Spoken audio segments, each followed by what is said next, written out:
કેરી રસિયાઓ માટે ખુશીના સમાચાર। જૂનાગઢ યાર્ડમાં કેરીની હરાજીના શ્રી ગણેશ। કેસર કેરીની 8 મહિનાથી રાહ જોતા રસિયાઓ માટે આવી ગયા છે ખુશીના સમાચાર। વિશ્વવિખ્યાત તાલાલાની કેસર કેરી બજારમાં આવી ગઈ છે। કેસર કેરીના હબ ગણાતા જૂનાગઢના માર્કેટ યાર્ડમાં કેસર કેરીની હરાજીના શ્રી ગણેશ થયા છે। જૂનાગઢ માર્કેટ યાર્ડમાં કેસર કેરીની પધરામણી થઈ ગઈ છે। યાર્ડમાં આજથી કેસર કેરીના બોક્સ ઠલવાયા છે। માર્કેટિંગ યાર્ડમાં કેસર કેરીની હરાજીના પ્રથમ દિવસે 300 બોક્સની આવક થઈ હતી। 10 કિલોના 1000 થી 1500 રૂપિયાના ભાવ બોલાયા હતા। કેસર કેરીની આવક આવતા સપ્તાહમાં વધશે, જેથી આવતા સપ્તાહમાં ભાવો ઘટશે। આ વર્ષે કેસર કેરીના પાકને ગ્લોબલ વોર્મિંગની અસરથી 30% નુકસાન થયું છે। કેસર કેરીનું ઉત્પાદન ઓછું હોવાથી ભાવો 500 થી 700 સુધી રહેશે। દુર્ગાગીરી ગુરુ વિશ્વંભરીજી 45 દિવસ સુધી પાણીમાં રહી કરી રહ્યા છે કઠોર તપસ્યા। ડભોઈ તાલુકાનું દક્ષિણ પ્રયાગ તીર્થ ચાંદોદ નર્મદા નદી કિનારે આવેલું છે। અહીં સંખ્યાબંધ ઋષિ મુનિઓએ તપ કર્યા હતા। ત્યારે અહીં દુર્ગાગીરી ગુરુ શ્રી વિશ્વંભરીજી દ્વારા 45 દિવસની કઠોર તપસ્યા કરવામાં આવી રહી છે। આ તપનો મહિમા એવો છે કે 45 દિવસ અન્ન જળનો ત્યાગ કરી 24 કલાક નર્મદા નદીમાં ધ્યાન ધરી માં નર્મદાની આરાધના કરવી। આ અનુષ્ઠાન ચૈત્ર એકમથી શરૂ થયા હતા અને અમાસના દિવસે પૂર્ણ થશે। ત્યારે રોજબરોજ નર્મદા દર્શને આવતા શ્રદ્ધાળુઓ માતાજીને કઠોર તપ કરતા જોઈ દર્શન કરી ધન્યતા અનુભવે છે। વિશ્વ અને માનવ કલ્યાણના મુખ્ય હેતુ સાથે માતાજી દુર્ગાગીરી નર્મદા જળમાં કેળસમા જળમાં પદ્માસન લગાવી માતાજી અન્ન જળના ત્યાગ સાથે તપ કરી રહ્યા છે।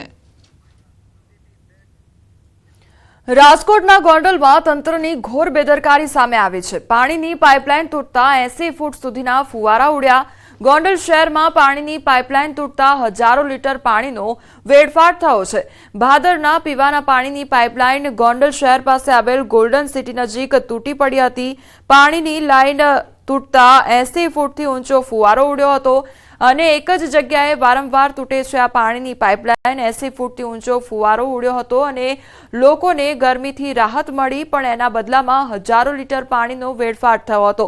લીલાખા ગામ નજીક આવેલ ભાદર ડેમમાંથી રાજકોટ શહેરમાં જતી ભાદરના પીવાના પાણીની પાઇપલાઇન ગોંડલ શહેર પાસે આવેલ ગોલ્ડન સિટી નજીક તૂટી જતા 80 ફૂટથી વધારે ઊંચો ફુવારો થયો હતો અને આ ફુવારાનો નજારો અનેક લોકોએ મોબાઈલમાં કેદ કર્યો હતો। આ ઘટનામાં આશ્ચર્યની વાત તો એ છે કે આ એક જ જગ્યાએ પાણીની પાઇપલાઇન વારંવાર તૂટે છે અને આમ જ હજારો લીટર પાણીનો વેડફાટ થાય છે, પરંતુ તંત્રને આ મામલે કોઈ નક્કર કામગીરી કરવાની પડી જ નથી। રાજકોટ સહિત સોરઠમાં પાઘડીનું ખાસ મહત્વ છે। ત્યારે રાજકોટના એક કારીગરે એક અનોખી પાઘડી બનાવી છે। પીએમ મોદીના પ્રશંસકે તેમના પ્રત્યેનો પ્રેમ અનોખી રીતે વ્યક્ત કર્યો છે। આ છે સંજયભાઈ જેઠવા, જેમણે પ્રધાનમંત્રી મોદી માટે ખાસ પાઘડી બનાવી છે। તમને જોતા જ ખ્યાલ આવી જશે કે આ કોઈ સામાન્ય પાઘડી નથી, પરંતુ તે કદ અને વિશેષતામાં અનોખી છે। સંજયભાઈએ વડાપ્રધાનની ઉંમર, શાસન કાર્ડને ધ્યાનમાં રાખીને ખાસ આંટીવાળી પાઘડી બનાવી છે। તમે કહેશો એ કેવી રીતે, તો તમને જણાવી દઈએ કે પીએમ મોદીની ઉંમર 75 વર્ષ હોવાથી આ પાઘડીમાં 75 મીટર કાપડનો ઉપયોગ કરવામાં આવ્યો છે। પીએમના શાસન કાર્ડને 10 વર્ષ થયા હોવાથી પાઘડીની પહોળાઈ 10 ફૂટ જેટલી રાખવામાં આવી છે। એટલું જ નહીં, પીએમ મોદી ભારતના 16મા વડાપ્રધાન હોવાથી પાઘડીની ઊંચાઈ 16 ઇંચની રાખવામાં આવી છે। વડાપ્રધાન માટે બનાવવામાં આવેલ આ ખાસ પાઘડીનું વજન 25 કિલો છે। રાજકોટના બજરંગવાડી વિસ્તારમાં સંજય રાજ પાઘડી નામથી પાઘડીની દુકાન ધરાવતા સંજયભાઈ જેઠવાએ વડાપ્રધાન પ્રત્યેના પ્રેમમાં આ ખાસ આંટીવાળી પાઘડી બનાવી છે। પાઘડી બનાવવા માટે માત્ર ₹7,500નું તો કાપડ લગાવ્યું છે, તો આ સિવાયની અન્ય વસ્તુઓ મળીને કુલ 11,000 જેટલો ખર્ચ થયો છે। આ પાઘડી તેઓ જાતે વડાપ્રધાન મોદીને અર્પણ કરવાની ઈચ્છા ધરાવે છે। આ પાઘડી 75 મીટરની છે, તેમજ મારે મોદી સાહેબની યાદી માટે મેં આ પાઘડી બનાવેલી છે। મોદી સાહેબના 75 વર્ષ પૂરા થયા છે, તેમજ 75 મીટર કાપડ વાપરેલ છે।